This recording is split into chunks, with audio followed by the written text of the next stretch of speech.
101. Central Wellington's best music. My station. My music.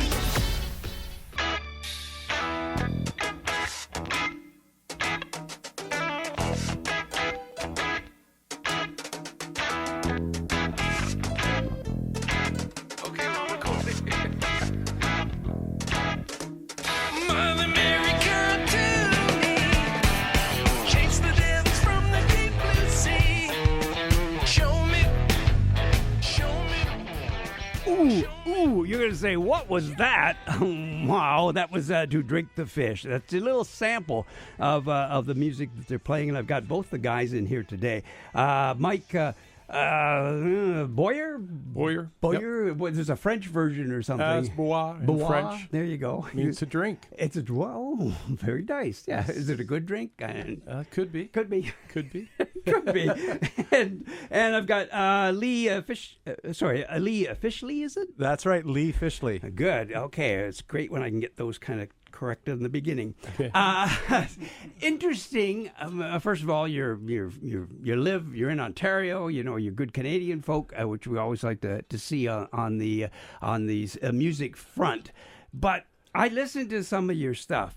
And I have to, I was trying to put it, usually the question is, well, what do you guys think you play? What genre is it that you're after? Because I'm hearing like a little blues. I'm hearing like some country. I'm hearing some like Tom Perry stuff. Like there's just ZZ Top. Yeah, you know, there was just this whole range of stuff in there. And I thought, sure, that's kind of interesting. So I guess my first question to either one of you, is that the plan? Is that or are you going to kind of focus in on something? No, we're not. No. If you listen to the album, there's 10 songs, and nary two are similar. Like they're all different. They're all a journey, and each one of them. That's kind of what we like. It's all our influences over all these years, 70s, 80s, 90s, and then up until the present time. So all our songs are very different. Oh, before I forget, too, the videos. I did video productions most of my life. I was really impressed with these. Well, we did those. Did you? Oh, we did them on our own. Very, very good. I got to say thanks. that because again, today's videos, I look at them, I don't know what that meant, and how does that tie to whatever song we wanted singing. to keep it simple. We wanted it to be interesting, and that's what we did. Great graphics. Yep. It was keep whatever that is. Keep doing that because that was like really kind of cool in there. Interesting historical path that you guys have come from. We'll talk a bit about that. As is interesting, though, is that I think, Lee, you have some musical background, meaning that you've played a little bit. I think you played with your son or something at one time. Yeah. Well, my son wanted to learn to play the drums, and I didn't want to sit around and wait for him to do that. I said, well, then teach me to play the bass. Because the two go together. So the music teacher taught me bass and taught my son drums, and we started when he was 10 years old, and he's now 25. But you weren't out playing anywhere. Like you didn't have a band before this kind of thing. Well, what happened was it morphed into a Saturday morning jam at the teacher's basement studio. Yep. And then I met Mike Boyer. This was 12 years ago. Yeah, and Mike didn't grow up as a choir boy. No. You didn't come with an arm of yes, I've sang these operas and everything. No. You, in fact, said, I think the word was, I'll give it a try, but I don't know how good I am. Well, I've done some karaoke in my younger years just for fun. Yep. And that went over pretty good, actually. I had some compliments, and I thought, I could do this. This is fun. It's always been a bit of a dream to write our own music and do our own thing. So when Lee asked around at work one day if anyone was interested in coming and singing with him, I thought, you know what, I'm just going to do this. What the heck? I'm just going to give it a go. See what happens. Yeah, and he blew us away. He just blew us away. Well, and again, some of the uniqueness that have, I can't miss the story of what your careers used to be and how you kind of, I guess, fate got together because you were Lee's a lawyer, and you what term did you fall under as a? I was a special constable at the Guelph Police Service. I've been retired now for 4 years. Wow. Yeah. By the way, folks, I mean, you can't see them, but they don't look that retired. Okay? It's not like that. Yes, and they came in here in wheelchairs and a cane. Doesn't look like a special constable It either. doesn't Rob. look- The hair is a little longer now, and So you guys sure. are in court, okay, and I guess you meet one another occasionally because of the circumstances of what you're doing. That's fine. How did you get to music? Well, he's basically guarding my clients, and okay. and so we had to talk to each other about where's my client and go get him and blah blah blah. Yep. And of course, we didn't really know what more to talk about, and then somehow we started talking about music. Sitting at the back of the courtroom. Yeah. At that Okay. point. At And, that and point. immediately we just realized that we were locked into this great interest in music, all the same bands, and then where we diverged a little bit, and then we got into this heated argument about what happened to Friendly heated. what happened to Genesis after Peter Gabriel left, right? And then it got really loud, and then we got thrown out of the courtroom. I was going to say, this didn't happen. It wasn't kind of like a little hair.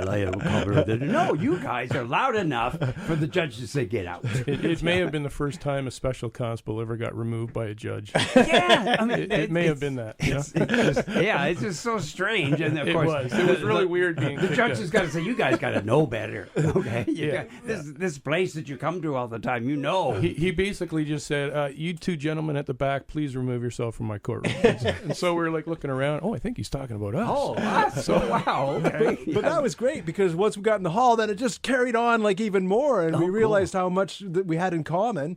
And actually, we were thrown out of the courtroom a few other times, but that was because we were jamming together, and we were really excited about what we'd done. And we probably couldn't hear too well the next day, and we were too loud in the courtroom again. Well, we've been talking about the night before in the studio, right? So a little excited, but So, okay. So you decide, yeah, I'm going to get together.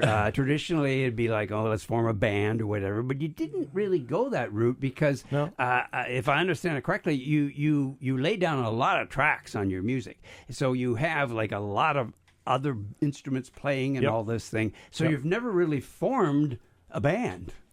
no. Can you ever play live performances or what? We can, but Yeah. we would we don't have a band per se. Okay, We yep. have each other, and we have a producer. His name's Michael Hansen. He's the drummer from Glass Tiger. If anyone knows who Glass Tiger is. Yep. So what happened was when we started this little project of just singing down in the basement in Elora. One day I decided that I'd had enough of it, basically trying to sound like everyone else, like other bands and other singers from the past. And I said to Lee, listen, I've now got a keyboard, my own guitar. I kind of set up my own studio at home. Let's start writing our own stuff. Let's try it. And Lee was gangbusters on it. He's like, yeah, let's try it. What the heck, right? And that's how it evolved. We just got together as often as we could, and all of a sudden we realized we can do this. This is fun. You produced something. We hear it on air, to make a final track. Yep. So there's usually some experience has to happen here along the way. Well, I had a guitar at 10 years old, and I Oh, did play a okay, little yeah, bit. yeah. My mom and dad bought me one years ago, and then somehow along the way I lost it. It was given to my nephew, I guess, and I just never picked it up again. Wow. Yeah. And then I think, we all have the desire of someday maybe, maybe not all of us, but some of us want to just write music or Okay. be that yeah. rock star. Sure, yeah. Who knows, right? So that's what happened. We just came together. It was luck, fortune, and The magic part is this: we're playing other people's music, Yep. and really liking what we're doing, Yep. but never sounding as good as the actual band that Right. we're trying to sound like. So we're always leaving a little bit disappointed, right? Yeah. He's busy trying to sound like Taj Mahal, and he's getting there, but Yep. he's not Taj Mahal.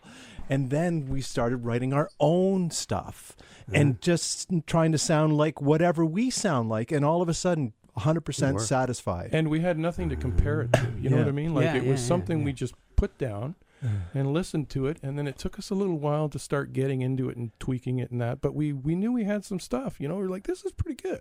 For a couple of guys who don't know anything Yeah, Like we have no idea what we're doing. We're doing it. So a lot of decisions obviously have to be made as you're making these songs. Sure. How do you guys get along? Like, we hate each other. yeah, we're going to court next week. Yeah, we're going to court actually. Well, And he's representing me. Yeah, wow. Yeah. well, this is I think another beautiful thing is because we are very opposed on many different views, but there's one thing that we always agree on is music. Like, I always like what he's saying, and he seems to always like what I'm saying, or we always like what each other's doing, and we bounce off each other. It's very We tend to compliment each other on certain ideas. Yeah.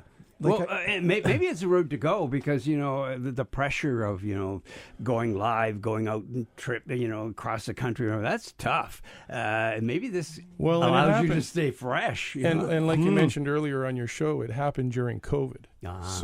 Where are we going to go? Right? Yeah, we were lucky to be together. We did all the cautionary things that we had to do to stay safe. And 2.5 years in the studio, we finally figured it out. We got the album. It's and I talked to you earlier about it. I kind of like the lyrics, and it's not just the lyrics, but how they are a strong part of the song. And it's not like the music drowns them all out or anything. Like you're hearing a story within this, and it's. You go back to my day, the 70s, whatever, where we used to just kind of. That's what we did. We listened to. We probably couldn't dance for other reasons, but we were listening. It was you walked away, you were telling your buddy about the story within the song. Yeah, the beat was important and all that kind of stuff, but there was a story within it. And maybe the younger kids will say, yeah, well, there is the new music too. I don't hear that myself. You're absolutely, my childhood or teenager life and beyond was sitting down and listening. And it doesn't seem to be that's what people do now. They don't sit and listen to music. It's the background. It's wallpaper. Like this stuff, it's not good to play at a party, our music, because it'll interfere with the party, because it's in your face. And that's what we were trying to go back to, is where we'd sit down, put the record on, shut up, and listen, because that's how it was for us. And we were trying to recreate that. And we wrote our stuff for us. We basically in the beginning said, listen, it doesn't matter if anyone else likes it. We like it. That's all we're doing. We're just doing it for us. We're having fun doing this, and that's all that matters. Yeah, again, there's freedom in not having the big record label pushing you behind, saying, I don't like that. Got to do another 10 songs tomorrow, which is just contrary to what you guys are doing 100%. So where does it go from here? I mean, do you need to make a lot of money? Do you want to make a lot of money? What's the goal? Yeah. Well, I mean, it would be fantastic, like any album, if it went somewhere and it became successful. Sure, that would be absolutely fantastic. But like I said before, we did it for ourselves. It's out there. I know people are liking it, and that's all that really matters. We're in a position in our lives that are. It's not about the money. It really isn't. It's just the love of the music and being able to express ourselves, the freedom to do that. And I hope you don't lose that, because I honestly feel there's something in the way the music gets created that relies on that. And if you turn a different leaf and you get bogged down to things, I don't know if. I mean, maybe it will. I would just wonder if that's still going to work for you guys. We're already in the studio writing again. Yeah, we were actually here tonight before we came here. Cool. We were back in there. We're writing we've already got like 4 or 5 that are out there. We still have to tweak them, but so if people want to have the experience, I say not too much live, but where do they go to hear your music? Well, it's on all media outlets right now. Spotify, YouTube, Instagram. We have our own website, To Drink the Fish. Okay. With the back number 2. That one. Back to that one. The name? Oh yeah. Go ahead, Mike. Well, To Drink the Fish. Earlier, you asked my last name. That's to drink in French. So to drink, that's where that came from, with the number 2 being that there's the 2 primary writers. And then the fish is known by his friends affectionately as the Fish, Lee Fishley. So one day we got together, we were near the end of the album. I says, what are we going to call ourselves? And we were kind of looking at each other, and I says, I got this idea. Why don't we call ourselves To Drink the Fish? With the number 2 being that there's 2 of us, and we liked it. We thought, that's great. again, it's got Quirky. distinction to it. The number alone at the front of it helps it Thank you. kind of get seen, everything. So smart move. Thanks. Very Thanks. smart move. Gentlemen, I wish you guys all the best. And certainly McKimmon will keep tabs and get you guys back in at some point. See where you went in the next 6 months. What happened? You Well, know? it's been 5 months since the album got released, Okay. and we've already got like 175,000 views on YouTube. So Yeah.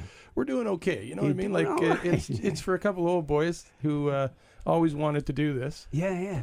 We're having a blast. Gentlemen, well, thank you for what you do. Oh, It's thank Thank really you for good. having us. That's Thank you for Okay. listening. Yeah, All the best. yeah, and it's never too late to be a rock star. That's what. Yeah, there you go. There you go. Right there. That's perfect. Are we rock stars?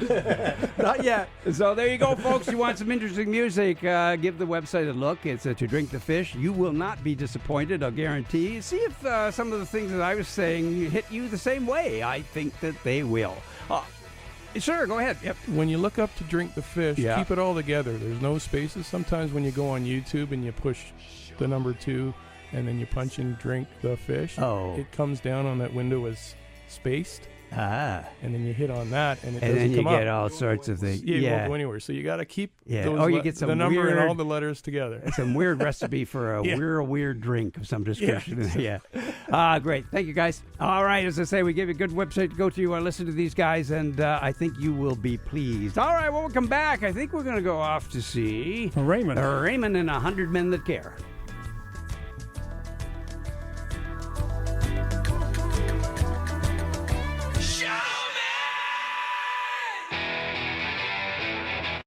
The Grand at 101. Online now at thegrand101.com.